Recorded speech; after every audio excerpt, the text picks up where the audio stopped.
Hi, Nugget. I just wanted to read to you one of my favorite Christmas stories called How the Grinch Stole Christmas. Every Who down in Whoville liked Christmas a lot. But the Grinch, who lived just north of Whoville, did not. The Grinch hated Christmas, the whole Christmas season. Now, please don't ask why. No one quite knows the reason. It could be his head wasn't screwed on just right. It could be, perhaps, that his shoes were too tight. But I think that the most likely reason of all may have been that his heart was 2 sizes too small.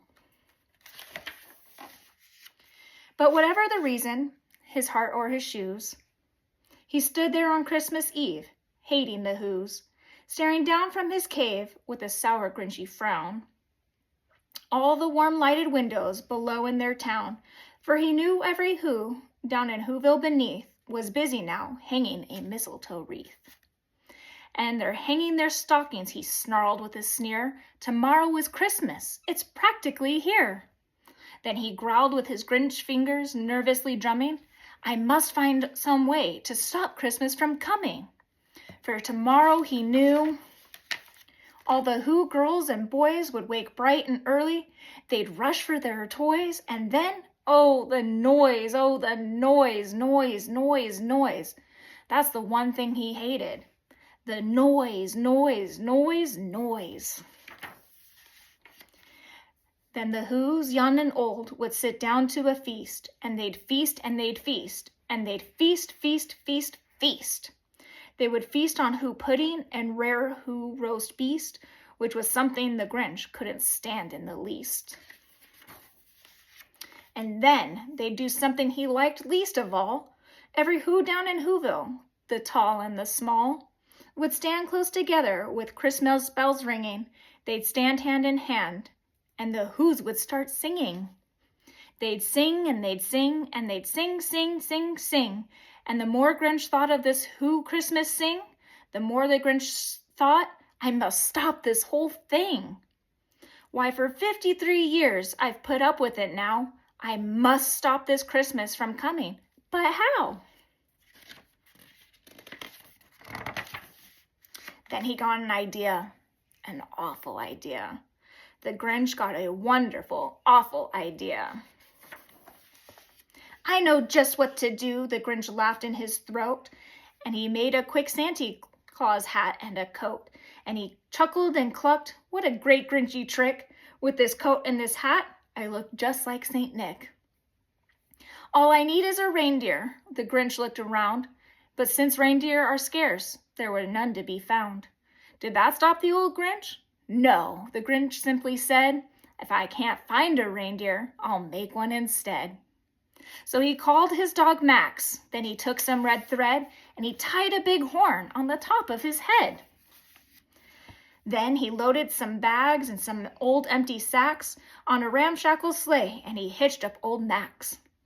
And then the Grinch said, giddy up, and the sleigh started down toward the homes where the Whos lay a snooze in their town.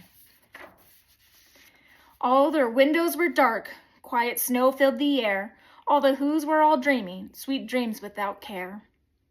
When he came to the first little house on the square, this is stop number 1, the old Grinchy Claus hissed, and he climbed to the roof, empty bags in his fist. Then he slid down the chimney, a rather tight pinch, but if Santa could do it, then so could the Grinch. He got stuck only once, for a moment or two. Then he stuck his head out of the fireplace flue, where the little Who stockings all hung in a row. These stockings, he grinned, are the first things to go. Then he slithered and slunk, with a smile most unpleasant, around the whole room, and he took every present. Pop guns and bicycles, roller skates, drums, checkerboards, tricycles, popcorn and plums, and he stuffed them in bags. Then the Grinch very nimbly stuffed all the bags one by one up the chimbley. Then he slunk to the icebox. He took the Who's feast. He took the Who pudding. He took the roast beast. He cleaned out that icebox as quick as a flash. Why, that Grinch even took their last can of Who hash. Then he stuffed all the food up the chimney with glee, and now, grinned the Grinch, I will stuff up the tree. And the Grinch grabbed the tree, and he started to shove, when he heard the small sound like the coo of a dove. He turned around fast, and he saw a small who, little Cindy Lou who was not more than 2. The Grinch had been caught by this tiny who daughter, who got out of bed for a cup of cold water. She stared at the Grinch and said, Santa Claus, why? Why are you taking our Christmas tree? Why? But you know that old Grinch was so smart and so slick, he thought up a lie, and he thought it up quick. Why, my sweet little tot, the fake Santa Claus lied, there's no light on this tree that won't light on one side. So I'm taking it home to my workshop, my dear. I'll fix it up there, then I'll bring it back here. And his fib fooled the child, then he patted her head, and he got her a drink, and he sent her to bed. And when Cindy Lou Who went to bed with her cup, he went to the chimney and stuffed the tree up. Then the last thing he took was the log for their fire. Then he went up the chimney himself, the old liar. On their walls he left nothing but hooks and some wire, and the one speck of food that he left in the house was a crumb that was even too small for a mouse. Then he did the same thing to the other Who's houses, leaving crumbs much too small for the other Who's mouses. It was 1/4 dawn, all the Who's still abed, all the Who's still a snooze, when he packed up his sled. Packed it up with their presents, the ribbons, the wrappings, the tags and the tinsel, the trimmings, the trappings. 3,000 feet up the side of Mount Crumpet, he rode with his load to the tip-top to dump it. Pooh-hoo to the Who's, he was grinchishly humming. They're finding out now that no Christmas is coming. They're just waking up, I know just what they'll do. Their mouths will hang open a minute or two. Then the Who's down in Whoville will all cry boo-hoo. That's a noise, grinned the Grinch, that I simply must hear. So he paused, and the Grinch put his hand to his ear. And he did hear a sound rising over the snow. It started in low, then it started to grow. But the sound wasn't sad. Why, the sound sounded merry. It couldn't be so, but it was merry, very. He stared down at Whoville, the Grinch popped his eyes, then he shook. What he saw was a shocking surprise.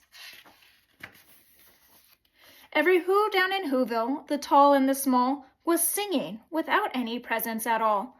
He hadn't stopped Christmas from coming. It came. Somehow or other, it came just the same.